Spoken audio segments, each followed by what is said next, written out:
Common sense లేని దేశమే America sir. ఈ భూమి మీద కామన్ సెన్స్ లేని మొట్టమొదటి వ్యక్తి ట్రంపే సార్. వాడు పొద్దున్న ఒక మాట, మధ్యాహ్నం ఒక మాట, సాయంత్రం ఒక మాట, మరుసటి రోజు ఇంకో మాట. సో అసలు ఈ భూమి మీద కామన్ సెన్స్ లేని, ఎవరితో ఎలా మాట్లాడాలో కామన్ సెన్స్ లేని వ్యక్తి తను. Trump has to understand one thing. Whenever he is addressing my country, India, he is not addressing 1947 India. He is addressing a civilization which is 5,000 years old. అసలు America ఈ భూమి మీద లేదు, అప్పటి నుంచి ఇండియా ఉంది. ఈ విషయాన్ని ట్రంప్ అర్థం చేసుకొనే మనతో వ్యవహరించాలి. కామన్ సెన్స్ యూస్ చేశారు. Simple sir.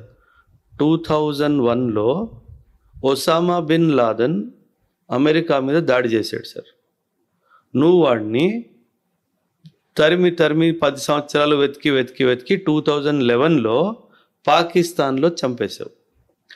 అమెరికా పాకిస్తాన్లో ఒసామా బిన్ లాదెన్ని చంపింది అంటే పాకిస్తాన్ ఒసామా బిన్ని ఆశ్రయం ఇచ్చినట్టే కదా సార్. అవును.